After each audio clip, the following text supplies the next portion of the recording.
말씀의 제목은 가장 중요한 질문입니다. 가장 중요한 질문이라는 제목을 가지고 오늘 누가복음 말씀 잠시 나누도록 하겠습니다.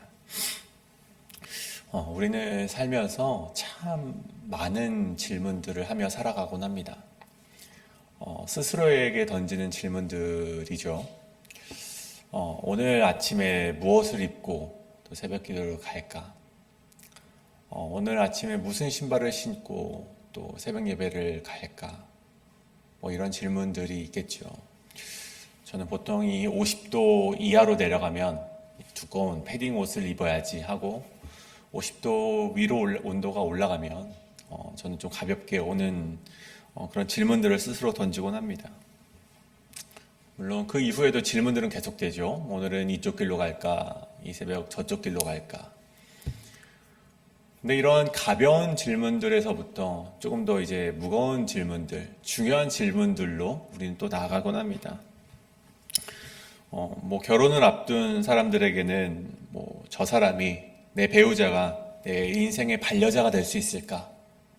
라는 질문도 던지기도 하고, 또 어떨 때는 사업을 시작하는 사람들은 내가 이 사업에서 정말 성공을 할 수 있을까?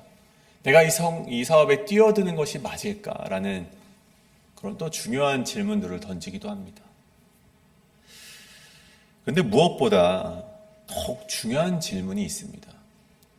이런 앞선 질문들보다도 더 큰 중요한 질문이 있다면 오늘 말씀에 나오는 질문이죠. 내 인생에서 나는 예수 그리스도를 누구라고 인식하고 있는가? 이 질문에 대한 답은 우리의 믿음과 삶을 결정짓는 아주 중요한 질문이 됩니다. 만약 예수님을 그냥 가르침을 주는 좋은 스승이라든가 하면 내 인생에 한 번 정도는 기적을 베풀었던 그런 능력자라고 인식을 한다면 어떻게 우리의 인생이 그를 예수 그리스도를 믿고 변화받을 수 있겠습니까? 그냥 좋은 스승 정도라고 한다면 어떻게 그분을 믿는 것만으로 우리가 큰 변화가 있을 수 있을까요? 여전히 우리의 삶은 우리의 힘으로 살아가야 되는 불안정한 삶이 계속될 수밖에 없겠죠. 예수 그리스도를 우리의 삶의 구원자로 모실 때에만이 우리의 삶이 변화를 받을 수 있고 우리의 삶이 한층 더 하나님께 가까이 가는 삶으로 나아갈 수 있다는 것입니다. 그래서 오늘 우리는 본문을 통해서 나는 예수님을 누구라고 인식하는가? 이 질문에 대해서 어떻게 답을 해야 하는지, 그리고 이 답이 우리의 삶에 어떻게 영향 주는지를 살펴보게 될 텐데, 우리가 이 질문에 올바른 고백을 함으로 말미암아 우리가 그 고백이 우리의 정말 큰 믿음이 되고 우리의 삶에 참 귀한 한 걸음으로써 영원한 생명이 되는 복된 은혜로 나아가는 그런 답변으로 나아갈 수 있는 우리 여러분이 되길 간절히 소원합니다. 오늘 이 가장 중요한 질문, 이 제목을 가지고 이 두 가지로 오늘 말씀을 나눠볼 텐데, 첫 번째는 무리로 남을 것인가, 제자로 남을 것인가입니다. 오늘 말씀의 첫 번째는 무리로 남을 것인가, 제자로 남을 것인가. 오늘 18절의 말씀에서 예수님은 제자들에게 자신을 향한 이 사람들의 평가를 여쭤보십니다. 18절이죠. 무리가 나를 누구라고 하느냐?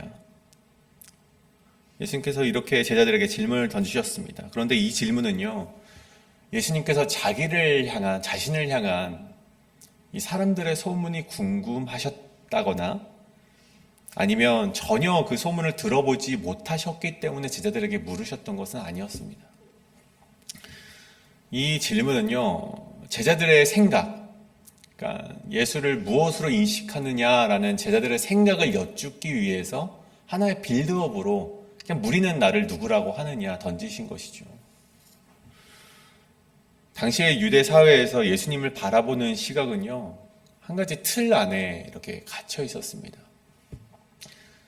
물론 그들은 예수님의 능력을 보았고 예수님이 정말 진귀한 능력을 발휘하시는 분, 정말 그 가르침에 정말 놀라운 지혜를 가지신 분이라고 인식은 하고 있었습니다.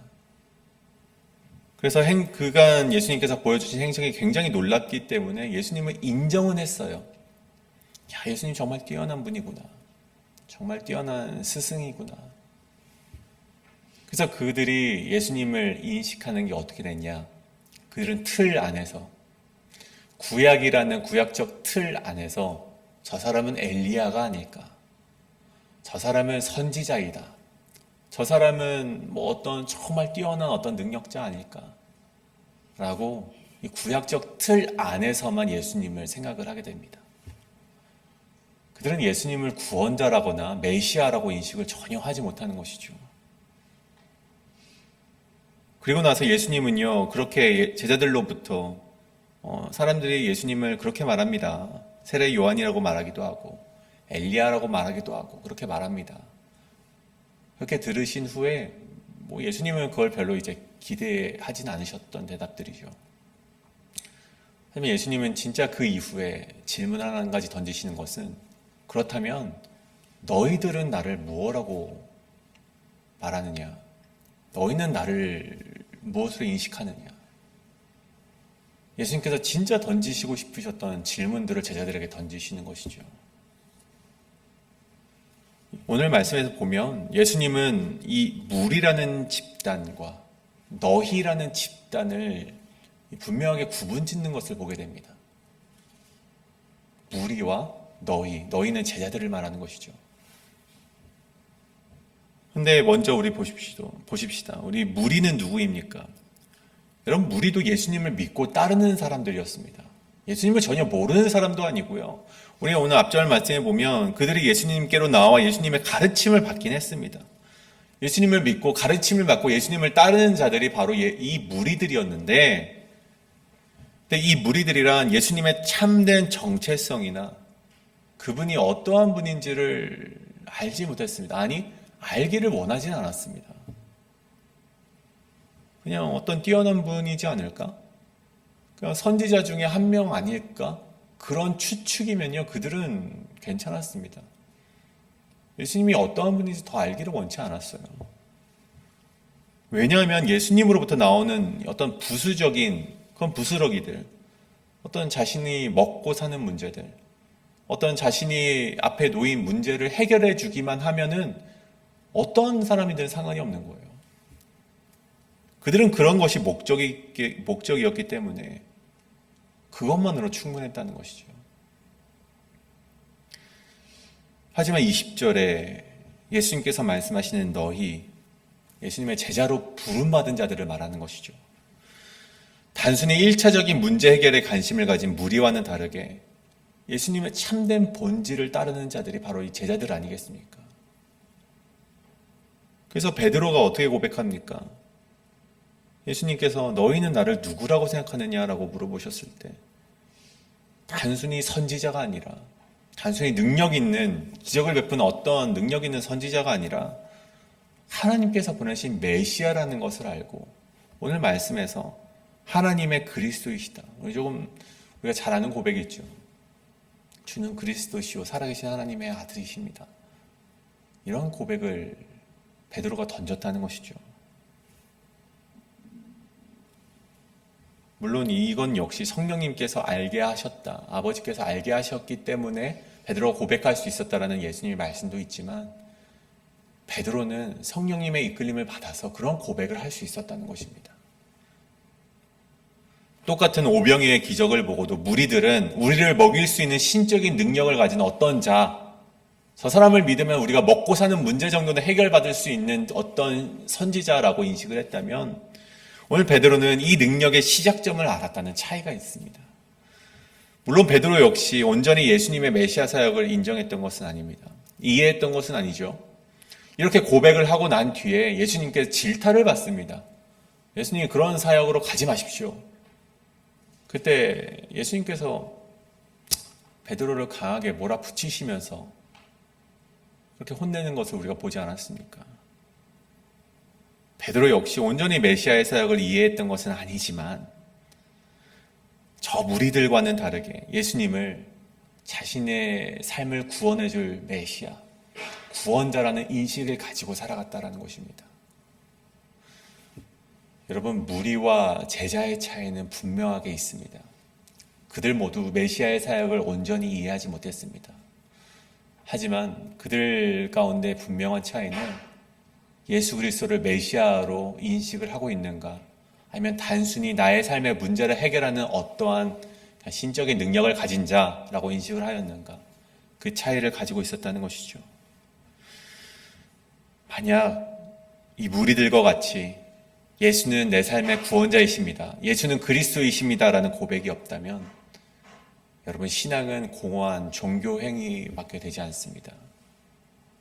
능력 없는 그러한 종교 행위밖에 될 수 없다는 것이죠. 그래서 오늘 우리는 예수님의 그 질문 앞에, 너희는 나를 누구라고 인식하느냐라는 질문 앞에 우리가 무리로 남을 것인가 아니면 제자로 남을 것인가 깊이 고민하시는 이 새벽 기도의 제단 되기 간절히 소원합니다. 이것이 바로 첫 번째, 무리로 남을 것인가 제자로 남을 것인가입니다. 그렇다면 두 번째는, 가장 중요한 질문 두 번째는 십자가의 길을 이해할 수 있는가입니다. 십자가의 길을 이해할 수 있는가.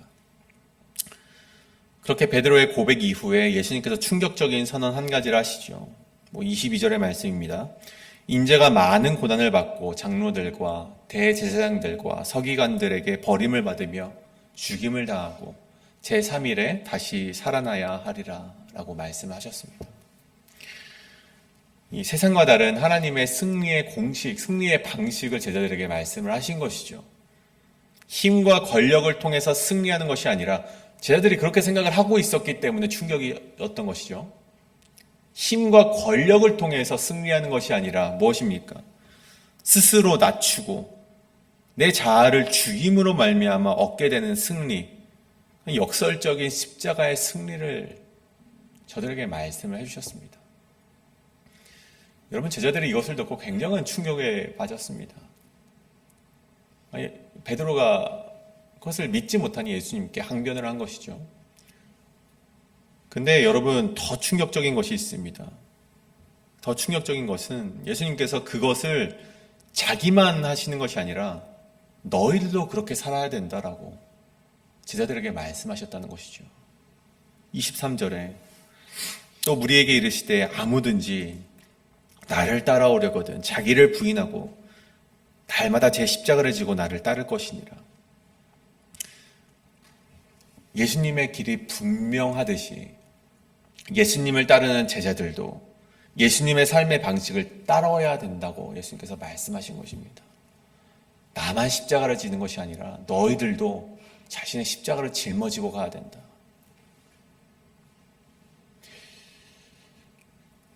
이 구절은요, 오랫동안, 이 23절의 구절은 오랫동안 자기 자신을 죽이는 삶으로 이해되어 왔었습니다. 자기를 부정하고 나의 자아를 죽일 때 하나님의 길이 나를 통해 이루어질 수 있다라고 이해가 되어 왔죠. 물론 맞는 말씀입니다. 하지만 이 말씀을 어떤 이들은요, 굉장히 크게 오해를 하게 됩니다. 어떤 오해를 하느냐? 그렇게 나를 죽이는 것을 나의 색을 없애는 것이라고 생각을 하게 됩니다. 나의 색을 없애고 우리는 무채색으로 살아가야 한다. 다른 말로 하나님 나라에 어떠한 내 개개인의 개인성을 세우는 것이 아니라 톱니바퀴의 하나의 부품으로서 살아가야 한다고 오해를 하게 되었다는 것이죠. 나는 그저 나의 자아도 죽이고 나의 생각도 없애고 나의 어떤 내 본연의 모습, 자연적인 모습 마저도 다 죽이고 그냥 하나님이 이제 하나님 나라의 하나의 톱니바퀴로 그냥 기계처럼 움직이면 된다라고 생각을 했던 사람들이 많이 있었다는 것입니다. 그런데 오늘 예수님께서 말씀하신 이 십자가를 지고 자기를 부인하라는 길은 사실 그러한 길은 아니라는 것이죠. 단순히 나를 억누르고 고난을 받으면 하나님께서 영광을 받는 하나님은 그런 폭력적인 하나님이 아니시라는 것입니다. 오히려 이 십자가를 짊어지고 가는 인생이야말로 진짜 나를 찾아가는 과정, 진짜 나의 색을 찾아가는 그런 과정이라는 것입니다. 여러분 보십시오. 예수님께서 그 고난의 길을 걸어가셨을 때 여러분 그냥 죽임 받고 십자가에서 고난, 순환만 받으시고 돌아가셨습니까? 여러분 만약에 그런 그냥 죽임을 받고 돌아가시기만 했다면 우리는 예수 그리스도를 믿을 필요가 전혀 없다는 것입니다. 오늘 말씀에서도 보시듯 22절에 죽임을 당하고 버림받고 죽임을 당하고 예수님께서 그냥 죽임을 당할 것이다 라고만 말씀하셨다면요, 여러분, 그 십자가가 무슨 능력이라고 우리가 말씀할 수 있겠습니까? 하지만 그 후에 제3일에 살아나야 하리라. 여러분, 죽음을 통해서 생명이 있고 그 버림받고 죽음을 통해서 여러분 그 후에 있는 놀라운 영광이 우리에게 주어진다는 것입니다. 나를 죽이고 나를 부정하며 살아간다는 것은 죽음으로 걸어가길 원하는 쾌락과 죄인의 삶을 죽여버리고 그런 나의 죄인된 죄성을 죽여버리고 진짜 생명의 삶으로 돌아오라는 하나님의 부르심을 말씀한다는 것입니다. 그래서 자기 십자가를 짊어지는 삶이라, 자기를 부인하는 삶이란 그냥 그저 고난으로 걸어가는 그 길이 아니라, 단순히 죽고 끝나는 그 길이 아니라 하나님께서 나에게 주시는 생명의 부르심을 말씀한다는 것입니다. 여러분, 내가 이것을 거절하고 아닙니다, 하나님, 나는 부인하길 원치 않습니다. 난 내 식대로 성공하기를 원합니다. 그렇게 우리가 말을 하며 살아가지 않습니까? 나뿐만이 아니라 세상이 그렇게 말을 하며 살아갑니다. 세상은 우리에게 성공을 해야 한다라고 말을 합니다. 너희 왜 그렇게 어리석게 살아? 너희 왜 이렇게 정신승리하면서 살아? 아니, 돈이 좋은 거야.